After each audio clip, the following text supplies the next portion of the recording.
नमो तस्सा भगवतो अरहतो।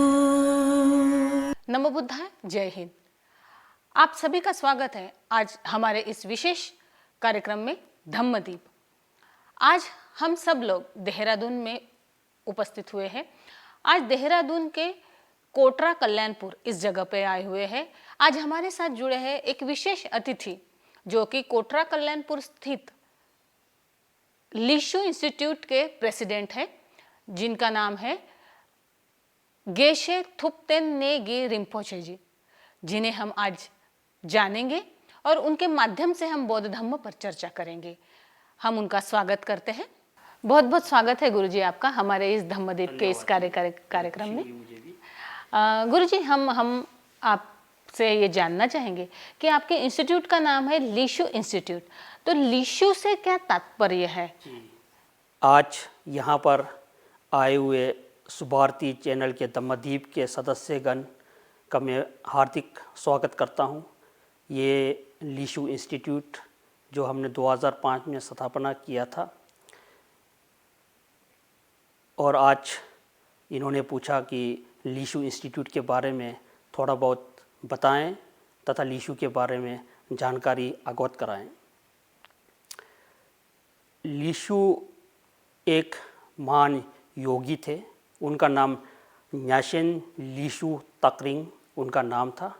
इनका जन्म स्थान तिब्बत में हुआ था, और तिब्बत में शायद आप सबको ज्ञात होगा कि वहाँ पर बौद्ध धर्म बहुत ही प्रचलित, और तिब्बत का मूल धर्म बौद्ध धर्म है।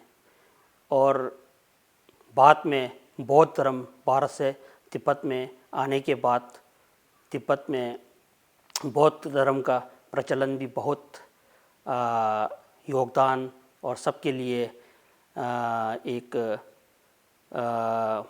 मुक्ति का, दुखों का निवारण करने का एक माध्यम में रहा। परंतु उससे पहले तिब्बत में बौद्ध धर्म बहुत प्रचलित था। बौद्ध धर्म के संस्थापक बुद्धा तोन्पा मिवोजी थे। उनके समय पर से आज तक करीब 18,800 वर्ष माना जाता है। इन्हीं बीच कई विद्वान, कई ज्ञानी और कई योगी, कई ऋषि महामुनि के हुए हैं। तो उनमें से एक न्यासेन लीशु तकरिंग जो थे, एक वहाँ के बहुत अत्यंत ही योगी थे, जिनके अपना शिक्षा, दीक्षा तथा मोक्ष तक का एक रास्ता उन्होंने हम सबको दिखाया था। तो हम भी चाह रहे थे कि एक भारतवर्ष में उनकी शिक्षा दीक्षा को आगे बढ़ाकर भारत एवं भारत से जुड़े हुए देश विदेशी सब लोगों के उद्धार के लिए उनका शिक्षा को यहाँ पर लाकर उन सबका दुख हरने का प्रयत्न करना चाह रहे थे। तो इसी में हमने एक नाम चुना जिसके नाम से हम इस अपना संस्थान को आगे बढ़ा सकें। तो उनका नाम लीशु तकरिंग जी का जो नाम था, हमने उनका एक छोटा सा भाग लीशु लेकर के लीशु इंस्टीट्यूट का स्थापना सन 2007 को हमने स्थापना किया। तब से आज तक तकरीबन America, Europe, Russia, Mexico, Brazil और भारत तथा अन्य देशों से यहाँ पर विद्या ग्रहण करने के लिए हमारे पास कई विद्यार्थीगण आए, और उन्होंने कुछ बौद्ध धर्म के बारे में जानकारी प्राप्त की। कुछ उन्होंने थोड़ा बहुत जानते थे, ज्ञान अध्ययन के लिए यहाँ आए। 3 साल का हमने एक कार्यक्रम भी रखा था। उन्होंने 3 साल में पूरा भरपूर भाग लिया। साथ में हमारे भारतवर्ष द्वारा हमारे लिए और विदेशी जो विद्यार्थी भारत में आना चाहते हैं उनके लिए student visa, long term student visa दे करके और एक बहुत अच्छा काम हुआ, जिसके माध्यम से हम आज विदेशी स्टूडेंट को जितना चाहे 2 साल 3 सालों तक बिना अपने देश में लौटते हुए यहीं पर हम लोग उनका वीज़ा को अपग्रेड करके उनको अध्ययन करने का एक अच्छा अवसर दे सकते हैं। बहुत अच्छा आपने बताया गुरुजी। जी अब हम आपसे जानना चाहेंगे जी कि आपके इस लिश इंस्टीट्यूट में जो भी पाठ्यक्रम चलते हैं या फिर जो भी गतिविधियां होती हैं, तो वो किस तरह से आप वो पाठ्यक्रम और गतिविधियां चलते रहती है साल भर, और आपका क्या दायित्व है आपके इंस्टीट्यूट के प्रति, वो हमारे दर्शकों को बताइए। जी बिल्कुल।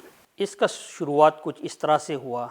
हमारे भारत में बोर्न का अध्ययन केंद्र जो है तो हिमाचल प्रदेश में सोलन और सिरमौर के सीमा में स्थित मेंड्री मोनास्ट्री से संबंध रखते हैं।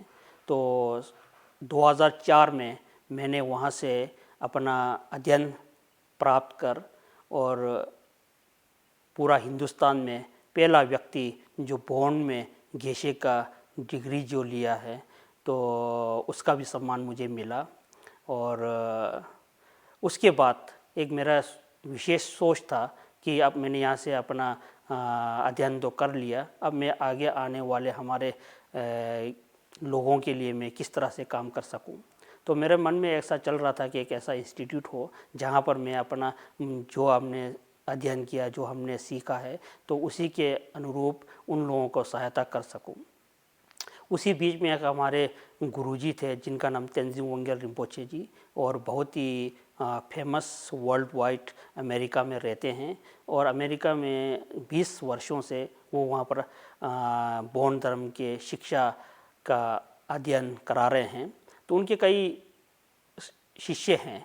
वो चाह रहे थे कि उनके पास इतना वक्त नहीं है जो उनसे एक एक छोटी छोटी चीज़ों को भी सीखा जा सके।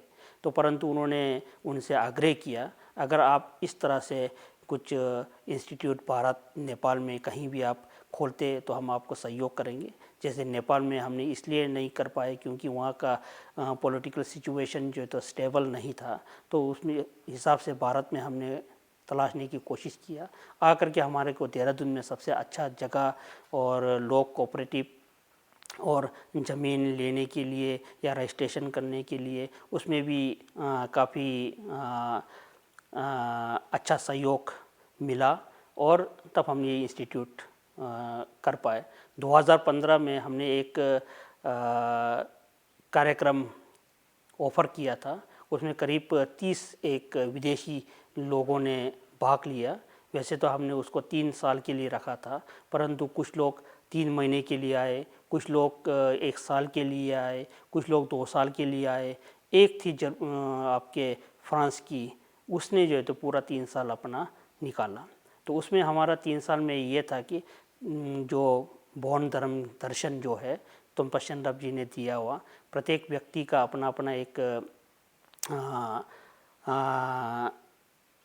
प्रत्येक व्यक्ति का अपना अपना एक किस तरह से वो लोग जान सके, किस तरह से उस ज्ञान को प्राप्त करके उसके अनुसार, जैसे कि एक बहुत अच्छे बुद्धिमान, एक नीम बुद्धिमान, एक दरमियान, इस तरह से। तो उसी प्रकार से हमारा इसमें जो 3 प्रकार का वो है, सूत्रा, तांत्रा और dzogchen के नाम से है। पहले वर्ष में हमने सबको सूत्रा के बारे में पाठ्यक्रम उनको पढ़ाया।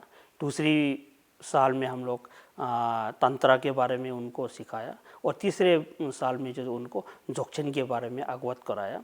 परंतु ये तीनों चीज़ जो है तो हमारा उस एक ही चीज़ के लिए है, ताकि जैसे कि गाड़ी में अगर हम लोग देखते हैं तो एक छोटा आकार का गाड़ी है, एक मध्य आकार का गाड़ी है, एक बहुत बड़ा आकार का गाड़ी है, लेकिन गाड़ी का काम है कि एक जगह से दूसरी जगह तक स्थानांतरण करने का काम करता है। वैसे ये तीनों जो तो ज्ञान दर्शन जो है तो हमारी जो है तो क्या कहते हैं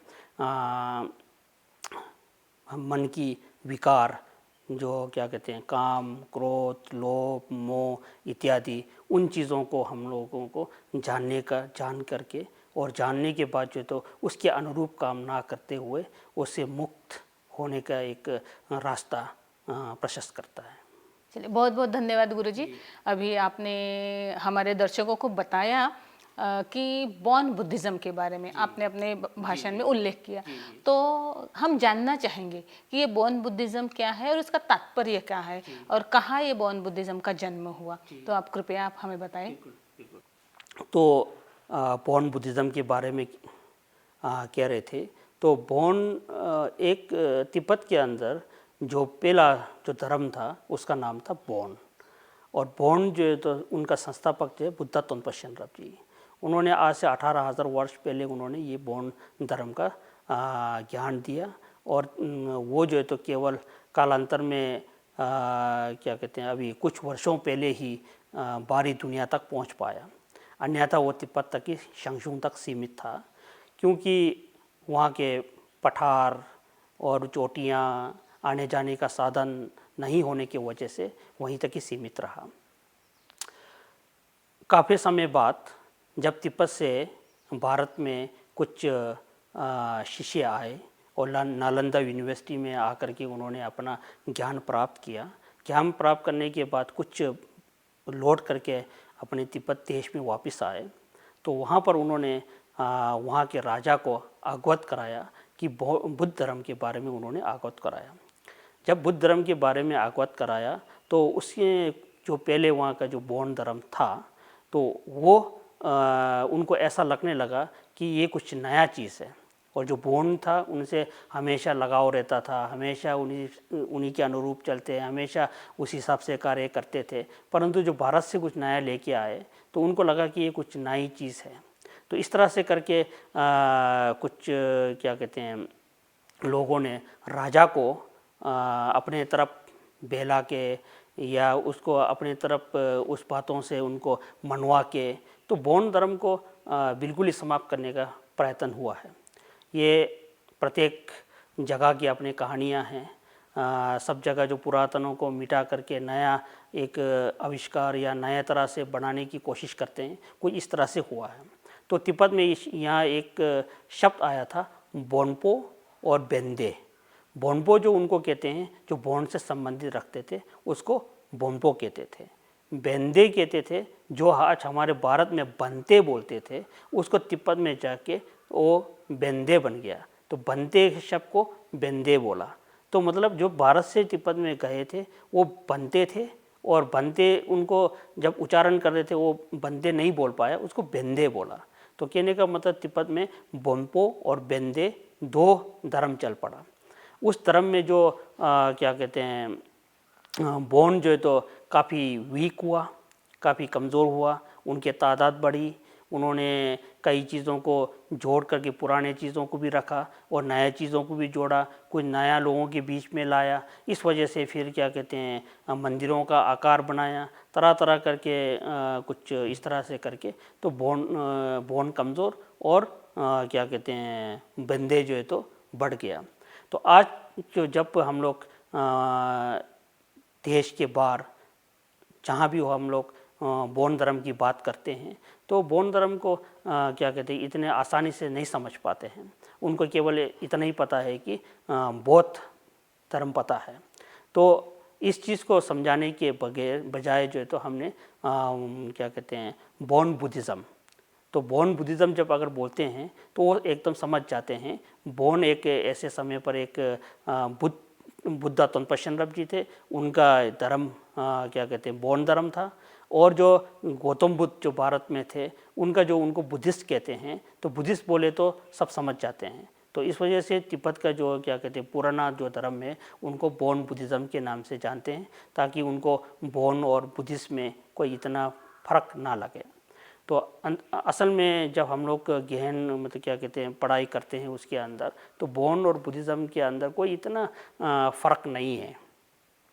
तो मुझे तो ऐसा महसूस होता है कि तिब्बत में क्या कहते हैं कि भारत में जैसे कि हिंदू है, ये जो है तो एक नास्तिक हैं, और बोन वाले क्या कहते हैं तिब्बत के जो बुद्धिस्ट है वो आस्तिक है। तो उसी प्रकार से बातें चर्चाएं चलती रहती है। तो मुझे लगता है कि कई बार लोगों ने इसलिए नेगेटिविटी कहा कि कुछ लोगों को तिब्बत से बाहर भारत में जाने का मन था, जाना भी चाहते थे, तो उन लोगों को नेगेटिव बातों को दिखा करके तो पलायन करने से रोकने के लिए, तो इसलिए कि कई बातें इस तरह से कह दिया कि जो मतलब उसमें वो ना करें। दूसरी बात है कि अगर बोन के बारे में अच्छा बोले तो मतलब क्या कहते हैं बुद्धिस्ट का तादाद नहीं बढ़ेगा। तो इस वजह से उन्होंने काफ़ी अंदरूनी मतलब ये क्या कहते हैं लड़ाई चलता रहा तो तिब्बत के अंदर।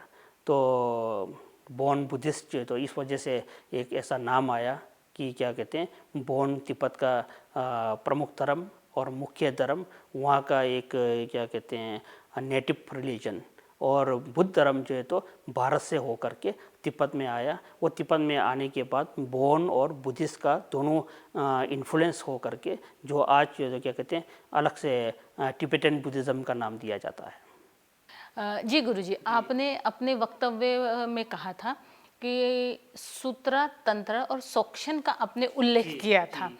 तो हम जानना चाहेंगे कि सूत्र क्या है, इसमें सूत्र का क्या महत्व है अपने बौन बुद्धिज़्म में, तो इसके बारे में आप थोड़ा सा प्रकाश डालें। सूत्रा के बारे में जितना मैं समझ पाया तो सूत्रा में आपका महायाना और हीनायाना ये दोनों ही आते हैं, और प्रत्येक व्यक्ति जो है तो हीनायाना के बगैर जो है तो महायाना नहीं हो सकता है।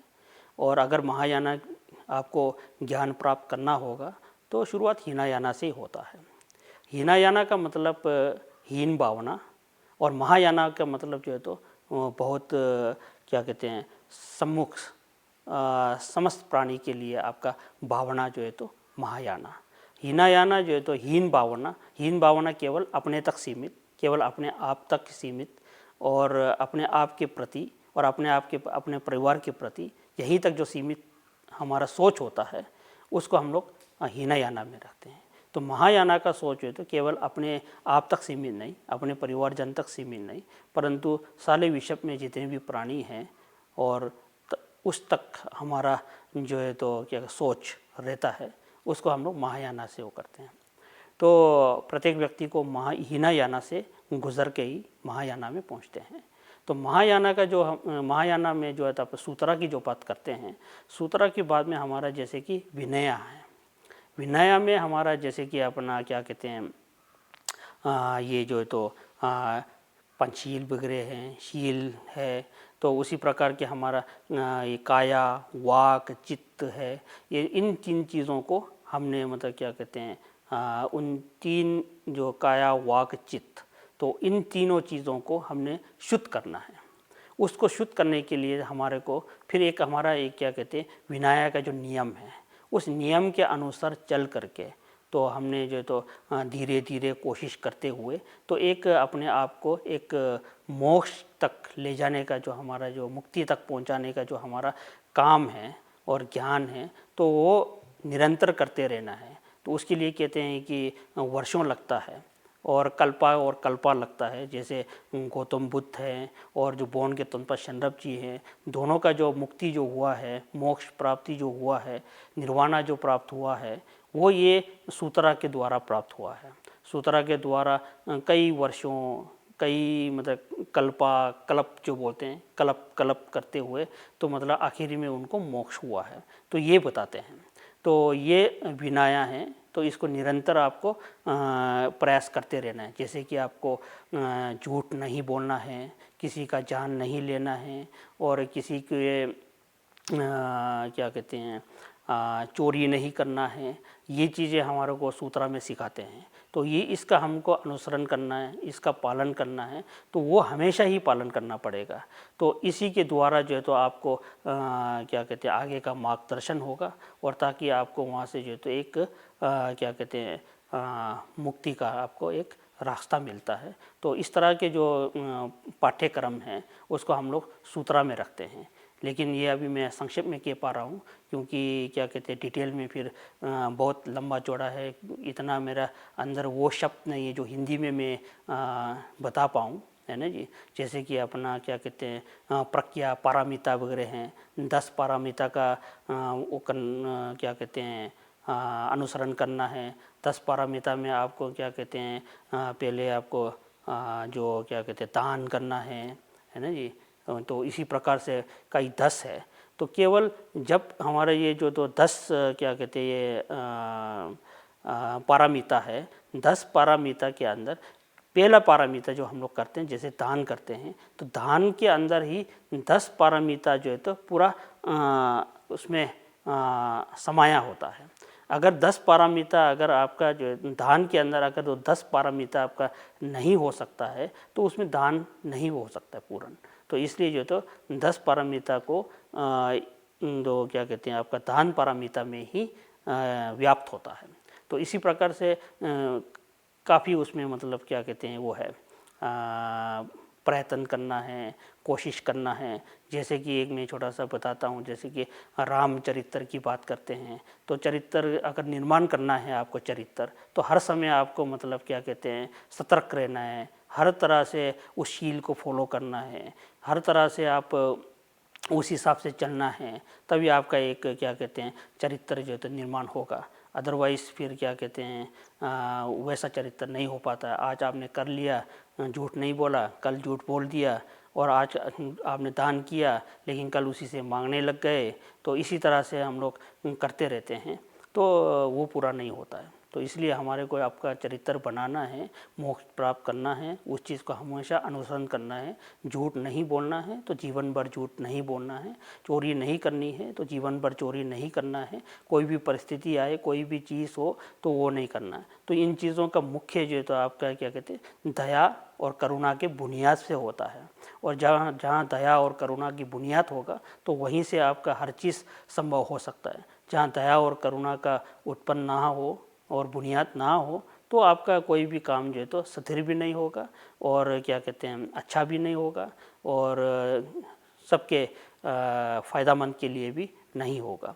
तो इसलिए जो है तो हर जिसमें जो है तो दया और करुणा के बुनियाद पे हम लोग जो काम करते हैं, और उसको हमेशा की तरह प्रत्येक दिन और हर समय उसको करते रहना है। तो इस तरह से हमारा जो पाठ्यक्रम है वो एक सूत्र में दिया जाता है, लेकिन उसका अलग अलग किताब हैं। जैसे कि क्या कहते हैं आपका हमारा थेक्पा रिम्पा गु है, थेक्पा रिम्पा गु में 9 वेज ऑफ बॉर्न बोलते हैं। तो 9 वेज ऑफ बॉर्न में मतलब आपके सोच के अनुरूप, आपके क्या कहते हैं कर्म के अनुरूप, आपके उसके सोच और कर्म के साथ साथ जो आपको उसका रिजल्ट मिलता है उसके अनुरूप, तो मतलब अलग अलग वो पथ दिया हुआ है। तो उस हिसाब से हम लोग करेंगे तो एक दिन क्या कहते हैं मोक्ष का प्राप्ति होगा। उस चीज़ को समझ पाएंगे, जिस चीज़ को हमने जानना है। तो वो क्या है शायद आगे बातों में शायद आ सकता है, किस चीज़ को हमें जानना है, किस चीज़ को समझना है, किसके लिए हमने ये चीज़ें करना है। तो अभी इतना ही कहूँगा इस बारे में। बहुत ही अच्छा गुरुजी, आपने बताया कि सब्बे सत्ता सुखी होन्तु, यह आपने बताया अपनी वाणी के माध्यम से।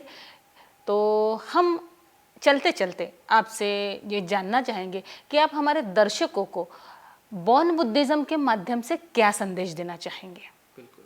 तो बौन बुद्धिज़्म एक नाम है और एक ये शब्दों से जुड़ करके एक नाम है, लेकिन मैं यही कहना चाहता हूँ। तो आज हम लोग जितना भी लोग हैं सभी विचलित हो रहे हैं केवल नाम की वजह से। मैं चाहता हूँ कि नाम केवल एक उस चीज़ को पहचानने के लिए है, और हम लोग जब तक उसका गहन अध्ययन नहीं करोगे तब तक उस चीज़ को पता नहीं लगेगा। तो इसलिए मैं तो ये चाहता हूँ प्रत्येक व्यक्ति आप क्या कहते हैं बौद्ध धर्म के अनुयायी हो, या बौद्ध धर्म के अनुयायी हो, या हिंदू धर्म के अनुयायी हो, या क्रिश्चियन के हो, या सिख के हो, ईसाई के हो, ये सभी में ये सब व्याप्त है, और कहीं से भी आपको इस मोक्ष और मुक्ति का एक रास्ता मिल सकता है। केवल ये नाम पे झगड़ा ना हो, और नाम पे झगड़ा ना हो करके एक असल में जो चीज़ है उस चीज़ को जानने की प्रयत्न करना चाहिए। इसमें मैं जब भी लोगों के साथ अपना संवाद रखता हूँ तो मैं कहता हूँ कि जैसे कि आपका अटलांटिक ओशन का अगर बोतल में पानी होगा उसका रंग लाल होगा, और पैसिफिक ओशन का पानी आपका बोतल में होगा उसका रंग हरा होगा, और इंडियन ओशन का पानी होगा उसका बोतल का ढक्कन सफ़ेद होगा। तो हम लोग इस तरह तो पहचाना जा सकता है कि कह सकते हैं कि ये अटलांटिक ओशन का पानी है, दूसरा ये आपका पैसिफिक ओशन का पानी है, तीसरा ये आपका इंडियन ओशन का पानी है। परंतु तीनों का ढक्कन खोल करके एक बकेट में बाल्टी में लगा दोगे तो वहाँ पर हम लोग जो तो इन तीनों चीज़ों का चयनित नहीं कर सकते हैं, केवल हम पानी को ही देखते हैं। उसी प्रकार हम लोगों का अज्ञानता जो है तो केवल क्या कहते हैं वाटर और पानी और क्या एक्वा और क्या कहते हैं कई नाम से जाना जाता है पानी के लिए। तो इसी में हम लोग फंसे रहते हैं, उसके असलियत को जानने की कोशिश नहीं करते हैं। तभी हमारा संसार में लड़ाई झगड़ा दुख तकलीफ परेशान हर चीज़ें यहीं से उत्पन्न होता है। अगर एक व्यक्ति पानी और वाटर दोनों के बारे में दोनों शब्दों को जानता है तो उसको कहीं वाटर मिल जाए तो भी लेने के लिए तैयार रहता है, और पानी मिल जाए तो भी लेने के लिए तैयार रहता है। जिसको पानी जानता है और वाटर की ज्ञान ना हो तो बोलेगा कि प्यासा तो लगा है, लेकिन जब तक उसको क्या कहते हैं वाटर पानी सामने नहीं आए तो वाटर उसको ज़रूरत नहीं पड़ता है। तो हमारा प्रत्येक व्यक्ति को इन चीज़ों का अच्छी तरह जान करके और गहन अध्ययन करके तो वो करें, तभी हम विचलित नहीं होंगे। वरना आज के दुनिया में जो तो आप विचलित होते हैं केवल आपके अज्ञानता के कारण। कोई दूसरा व्यक्ति नहीं है जो आपको विचलित कर सकता है। प्रयास अवश्य करेगा, अगर आपकी जानकारी होगा तो आप विचलित नहीं हो सकते हैं। तो इसलिए मैं यही कहूँगा, बौन बुद्धिज़्म एक शब्द है और लेकिन उसका गहन अध्ययन पे कहीं भी फर्क नहीं है। दोनों का एक ही मकसद है, एक ही धर्म है, एक ही जगह तक पहुँचाएगा। उसको हमारे को जानने की आवश्यकता है। बहुत सुंदर गुरुजी, आपने बौन बुद्धिज़्म के बारे में हमारे दर्शकों को इतनी सारी जानकारी दी और इतना अच्छा संदेश दिया। इसके लिए हम धम्मदीप टीम की ओर से आपका बहुत बहुत साधुवाद देते हैं, आपका आभार व्यक्त करते हैं। बहुत बहुत धन्यवाद जी, आप आए और क्या कहते हैं अवगत हुए और एक ऐसा मौका दिया कि आपके ऑडियंस के साथ जुड़ सकें, ऑडियंस को मैं कुछ अपने अनुभव सुना सकूं, उनके लिए कुछ अच्छे बातें रख सकूं। ऐसा आपने एक मौका दिया, उसके लिए भी आप सुभारती चैनल के धम्मदीप के सभी सदस्यों को मेरा बहुत बहुत आभार। दर्शकों, आज धम्मदीप के कार्यक्रम में बस इतना ही। अगर आज के कार्यक्रम के संदर्भ में आपके मन में कोई शंका या जिज्ञासा होगी तो आप अपने स्क्रीन पे दिख रहे नंबर पर आप व्हाट्सएप कर सकते हैं और अपने शंका का समाधान कर सकते हैं। तब तक आप डॉक्टर नीलिमा चौहान को इजाज़त दीजिए। नमो बुद्धाय, जय हिंद। नमो तस्सा भगवतो अरहतो